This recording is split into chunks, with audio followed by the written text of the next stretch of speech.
Buenos días, hermanos y hermanas bautistas de Chile.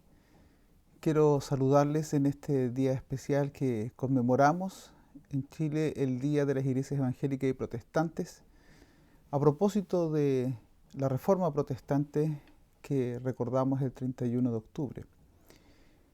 Quiero proponerles tener en mente el texto de Juan en el capítulo 17, verso 3, cuando Jesús en su reflexión plantea: y esta es la vida eterna, que te conozcan a ti, el único Dios verdadero, y a su Hijo a quien has enviado.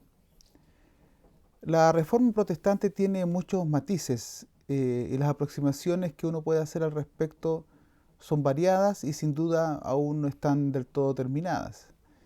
Evaluar los efectos que la Reforma tuvo en el pensamiento humano sin duda que eh, propone un camino que aún no llega a su final, en cuanto a distintas miradas que uno puede elaborar, enfoques, el aporte, por ejemplo, que la Reforma tuvo al pensamiento en general, la forma de comprender la institucionalidad religiosa, el efecto que tuvo en la economía, el efecto que tuvo en las personas en cuanto a la educación, y podríamos enumerar un sinfín de elementos más también. Pero hoy día quisiera proponerles una mirada desde el ámbito que a mí me compete, que es de la pastoral. Yo soy pastor en una comunidad de fe en Coronel. eh, Realizo otro tipo de labores, pero mi mayor definición ministerial es la pastoral, es alimentar la fe de la gente cada día y animarles a vivir la fe. Yo acompañados por ellos también, no necesariamente determinando lo que deban de creer, sino cómo vivir una experiencia comunitaria de fe en Dios. Y hoy día quiero, a propósito de la reforma y todas las discusiones que hubo y los eventos asociados, proponerles una mirada alternativa con alguna temática que a mí me parece que es fundamental. Eh, Enfocarme en esta oportunidad en la espiritualidad que rodeó a la reforma. Un elemento que a veces nosotros olvidamos y pensamos que todo se definió en lo doctrinal y en la lectura de la escritura, pero cuando me refiero a la espiritualidad, me refiero a una inquietud que se fue gestando y que incluso nuestros antepasados o algunos de nuestros antepasados anabautistas también observaron, cómo vivir de una manera distinta a Dios.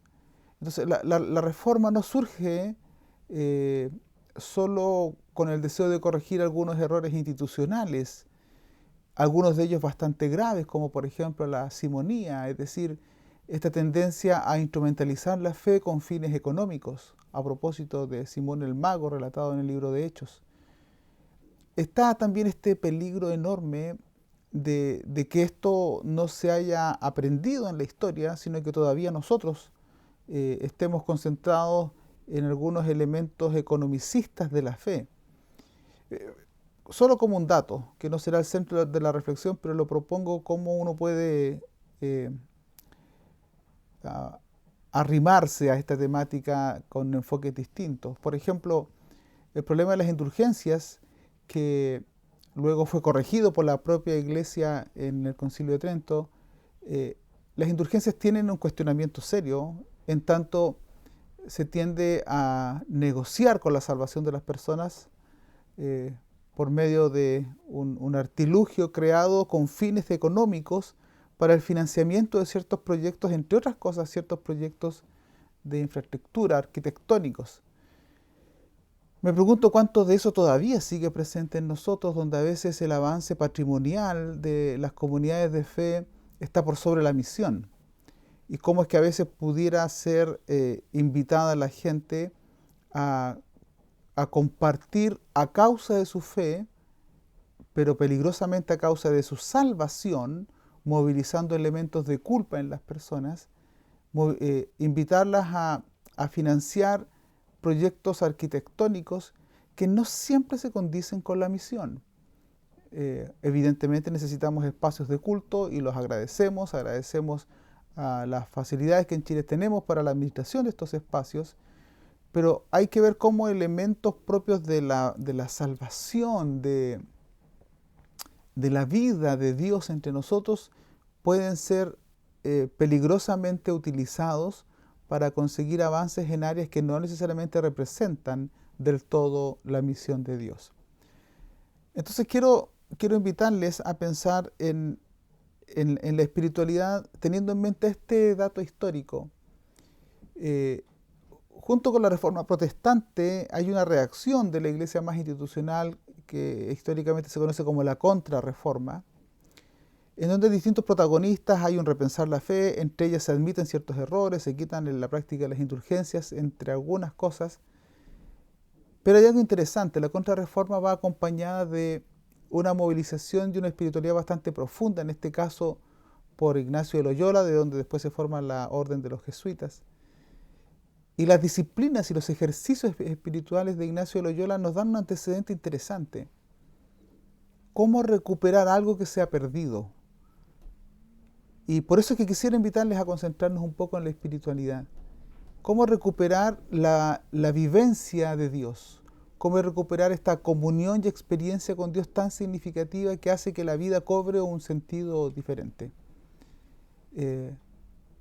La reforma, pienso en ese sentido, es ante todo alimentada no solo por un asunto doctrinal, sino también por una inquietud espiritual, y lo quiero traer a propósito de las distintas crisis que los distintos movimientos cristianos están experimentando. Creo que un elemento interesante de la reforma a traer en el presente de nuevo es recuperar una espiritualidad fresca, una espiritualidad que nos permita vivenciar a Dios de una manera distinta.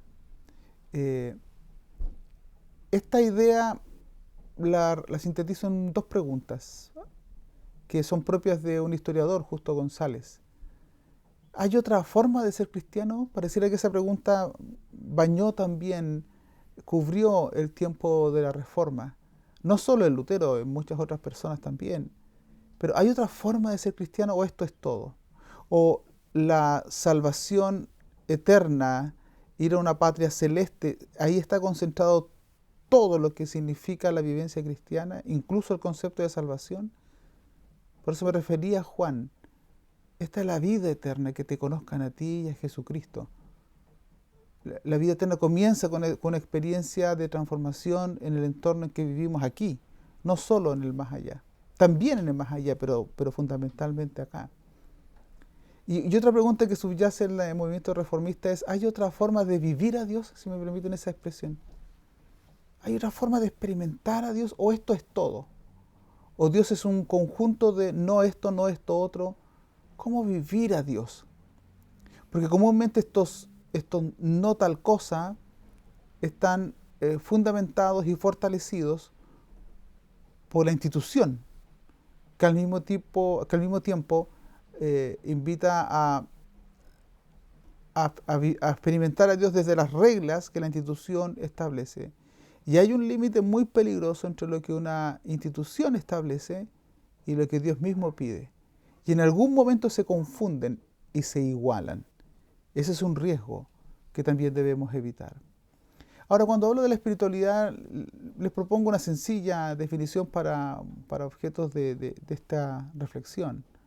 La espiritualidad la propongo como aquella relación y experiencia con Dios y con su palabra, lo suficientemente radical como para transformar e inspirar la vida y al mismo tiempo comprender nuestra existencia como donación permanente.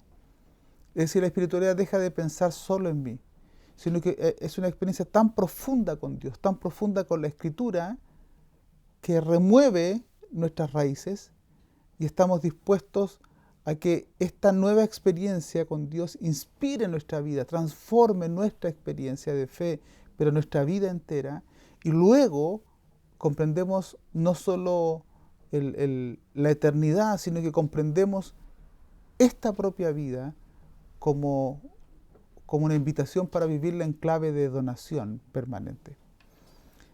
Esta es la motivación que inspira nuestros proyectos de vida, el encuentro con Dios, la vivencia de Dios.